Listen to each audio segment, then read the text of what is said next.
আসসালামু আলাইকুম সুপ্রিয় এসএসসি পরীক্ষার্থী 2025। আশা করি আজকে তোমাদের হিসাব বিজ্ঞান পরীক্ষাটি খুব ভালো হয়েছে। সো আজকে হিসাব বিজ্ঞানের যেই এমসিকিউগুলো এসেছে সেই এমসিকিউগুলোর সমাধান নিয়ে হাজির হয়েছি। সো এমসিকিউগুলোর সমাধান নিয়ে হাজির হয়েছি। এখন আমরা ক সেটের এমসিকিউর উত্তর দিব। আর যারা যারা রানা টিচিং রুমে প্রথম এসেছো তারা অবশ্যই চ্যানেলটিকে সাবস্ক্রাইব করে পাশে থাকা বেল আইকনটি বাজিয়ে দিবে। এবং তোমাদেরকে অসংখ্য ধন্যবাদ, কারণ তোমরা আমাদের 100K সাবস্ক্রাইবার্সের মাইল ফলক অর্জনে সাহায্য করেছো। শিক্ষার্থীরা, এখন আমরা যে প্রশ্নটি সলভ করব সেটি হচ্ছে কুমিল্লা বোর্ডের ক সেট। চলো আমরা প্রশ্নটি দেখি। হিসাব বিজ্ঞানকে কী নামে অভিহিত করা হয়? মনে রাখবা, হিসাব বিজ্ঞানকে তথ্য ব্যবস্থা নামে অভিহিত করা হয়। অনাদায়ী পাওনা সঞ্চিতি লেনদেনের কোন বৈশিষ্ট্যের উদাহরণ আর্থিক অবস্থার পরিবর্তন ঘটায়? তারপর হচ্ছে দেখো, এখানে বলছে লেনদেনের উৎস দলিল ডেবিট নোট। হ্যাঁ, ডেবিট নোট করা হয় কেন? ক্রয় ফেরতের জন্য প্রস্তুত করা হয়, ক্রেতা প্রস্তুত করে থাকেন, এবং এটা 1 ও 2। মালিকানা সত্ত্ব প্রতিষ্ঠানের জন্য কি? অবশ্যই মালিকানা সত্ত্ব প্রতিষ্ঠানের জন্য দায়। ঠিক আছে। সোনালী হার্ডওয়্যার থেকে 5,000 টাকার যন্ত্রপাতি ক্রয় করা হয়েছে, এটা নিচের কোন হিসাবটি জড়িত? দেখো, সোনালী হার্ডওয়্যারের কাছ থেকে 5,000 টাকার যন্ত্রপাতি ক্রয় করা হয়েছে, এতে নিচের কোন হিসাবটি জড়িত আমরা একটু দেখি। সো এখানে একটু খেয়াল করো, সোনালী হার্ডওয়্যার থেকে 5,000 টাকার যন্ত্রপাতি ক্রয় করা হয়েছে, এতে নিচের কোন হিসাবটি জড়িত? ক্রয় হিসাব তো আসলে এখানে জড়িত না, কারণ সোনালী হার্ডওয়্যার থেকে আমরা যন্ত্রপাতি ক্রয় করছি, এইটা তো আসলে আমাদের যন্ত্রপাতি হিসাব হবে। আর নগদ এখানে জড়িত না, তারপর হচ্ছে দেনাদারও এখানে জড়িত না, যন্ত্রপাতি সরবরাহকারী হিসাব ক্রেডিট হতে পারে। ঠিক আছে। সো এটার অ্যান্সারটা হবে হচ্ছে তোমার এখানে ঘ দিবা। ঠিক আছে, ঘ হতে পারে। তারপর তোমরা একটু দেখবা এটা। ঋণ গ্রহণ 50,000 টাকা, এটি কোন ধরনের লেনদেন? অবশ্যই ঋণ গ্রহণ করলে মূলধন জাতীয় প্রাপ্তি হয়, এটার অ্যান্সার হবে হচ্ছে ক। তারপরে দেখো, ব্যাংকে জমাকৃত অর্থের সুদ প্রাপ্তি 500 টাকা, এটা দেখো এটি হতে পারে স্বল্পমেয়াদী সুবিধা পাওয়া যায়, এটি অনিয়মিতভাবে ঘটে। ব্যাংকে জমাকৃত অর্থের সুদ প্রাপ্তি 500 টাকা। তারপরে লেনদেনটি মুনাফা জাতীয়, কারণ এটি স্বল্পমেয়াদী সুবিধা পাওয়া যায়, আর হচ্ছে এটি ছোট আকার হয়ে থাকে। এটা অ্যান্সার হবে 1 ও 3, খ নাম্বার 1 ও 3 অ্যান্সার হবে। ঠিক আছে, খ নাম্বার এখানে ভুল দেখানো আছে, 1 ও 3 হবে অ্যান্সার। এরপর আমরা একটু দেখি, আমাদের বলছে রহমান ব্রাদার্স 2024 সালের 31শে মে তারিখে কয়েকটি হিসাবের উদ্ধৃত। মোট সম্পদের পরিমাণ নির্ণয় করতে বলছে। মোট সম্পদ হচ্ছে অফিস সরঞ্জাম 50,000 টাকা, নগদ 30,000 টাকা, তাহলে 80,000 টাকা হইলো। আর এখানে আমাদের কোনো সম্পদ নাই, তাহলে মোট সম্পদ হচ্ছে 80,000 টাকা।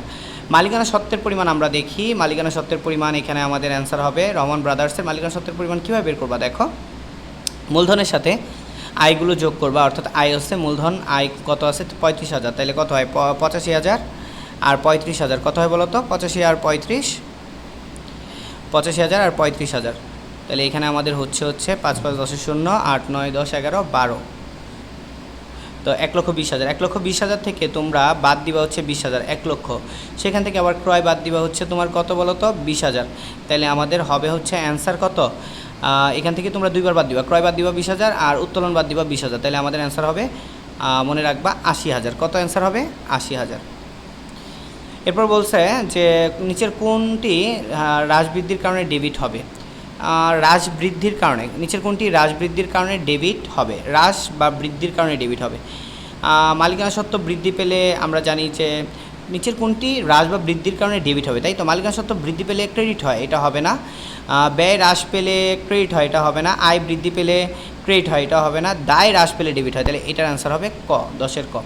তারপরে লেনদেনের সম্পর্কিত কোনো সন্দেহ দেখা দিতে কোনটি হতে তার ব্যাখ্যা পাওয়া যায়? আচ্ছা, মানে লেনদেন সম্পর্কিত কোনো সন্দেহ দেখা দিলে আমরা ব্যাখ্যা পাই। সরকারি দাখিলার মাধ্যমে বন্ধ করা হয় আয় হিসাব। ঠিক আছে, আয় হিসাব ব্যয় হিসাব মনে রাখবো। সমাপনী দাখিলার মধ্যে বন্ধ করা হয় আয় হিসাব ব্যয় হিসাব। 1 ও 2, আয় এবং ব্যয়গুলোকে সমাপনী দাখিলার মাধ্যমে বন্ধ করা হয়। এখানে ভুল আছে 1 2 3। 10,000 টাকার দেনা পুনঃনিষ্পত্তিতে 9,000 টাকা প্রদান করা হলো, ডেবিট হিসাব কোনটি? দেখো, নিষ্পত্তিতে আমরা প্রদান করছি ডেবিট হিসাব, পাওনাদার পাইছে, তাহলে পাওনাদার হিসাব ডেবিট, পাওনাদার কমে গেছে। ঠিক আছে। তারপর হচ্ছে বিক্রয় ফেরত জাবেদার উৎস দলিল কোনটি? দেখো, বিক্রয় ফেরত জাবেদার ক্রেডিট নোট, উৎস দলিল হচ্ছে ক্রেডিট নোট। এবার আমরা খেয়াল করি 15 নাম্বার, বিশেষ জাবেদা হতে কখন সহকারী খতিয়ান পোস্টিং করা হয়? বিশেষ জাবেদা হতে দেখো, বইয়ের অ্যান্সারটা পেলে আমাদেরকে কমেন্ট করে জানাবা।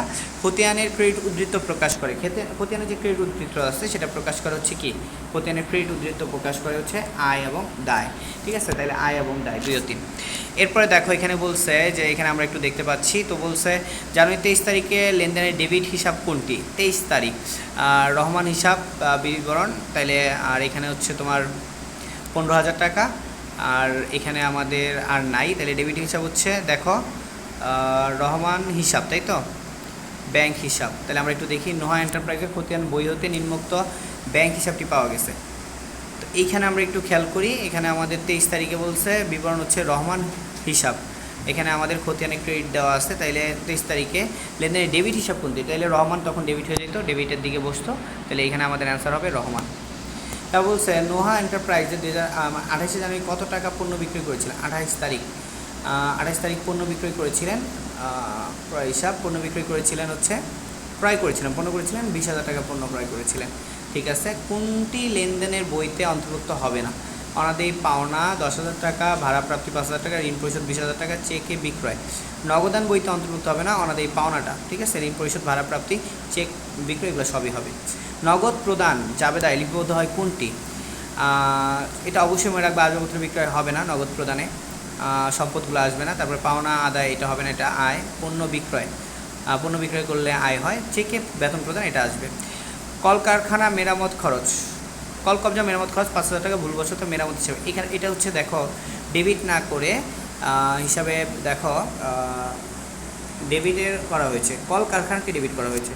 এইটা আসলে আমাদের নীতিগত ভুল, কারণ আমরা স্বল্প কী করছি, আমরা হচ্ছে মানে মুনাফা জাতীয় লেনদেনকে মূলধন জাতীয় লেনদেনে নির্ণয় করছি। রেওয়া মিলে অন্তর্ভুক্ত হবে না, রেওয়া মিলে অন্তর্ভুক্ত হয় না প্রারম্ভিক হাতে নগদ, সমাপনী মজুত পণ্য রেওয়া মিলে আসে না, আর প্রারম্ভিক মজুত পণ্য আসে, তাহলে প্রারম্ভিক হাতে নগদ রেওয়া মিলে অন্তর্ভুক্ত হয় না, প্রারম্ভিক ব্যাংক জমা রেওয়া মিলে অন্তর্ভুক্ত না, 1 ও 2। ঠিক আছে, তারপরে এখানে আমাদের বলছে ইত্যাদি স্টোর 2000, এখানে বলছে ইত্যাদি স্টোরের নিট ক্রয়ের পরিমাণ নির্ণয় করো। ক্রয় আছে 85,000 টাকা, আর এখানে আমরা দেখি ক্রয় বহি ফেরত আছে হচ্ছে তোমার 7,000 টাকা, 85 থেকে 7 বাদ দিলে কত, আমদানি শুল্ক আছে হচ্ছে 2,000 টাকা, বাট্টা আছে 1,500 টাকা।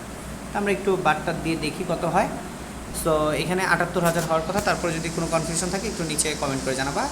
ইত্যাদি স্টোরের পরোক্ষ খরচের পরিমাণ নির্ণয় করো 10,000 টাকা। বিক্রয়কারী ব্যবসায়ের মূল পরিচালনা আয় কোনটি, বিক্রয়কারী ব্যবসায়ের মূল পরিচালনা আয় কোনটি, পণ্য বিক্রয়। ঠিক আছে, 26 নম্বর বকেয়ার ধারণা, 27 নম্বর হবে বিদ্যুৎ খরচ, 28 নম্বরটা হবে 102, 29 নম্বরটা হবে বাজেটের ভারসাম্য রক্ষা, আর 30 নম্বরটা হবে 6,75,000। এই ছিল বেসিক্যালি কুমিল্লা বোর্ডের এমসিকিউ সলিউশন। আশা করি তোমরা বুঝতে পেরেছো। নেক্সট ভিডিওতে দেখা হবে ইনশাআল্লাহ। ভালো থাকবে, সুস্থ থাকবে। আসসালামু আলাইকুম।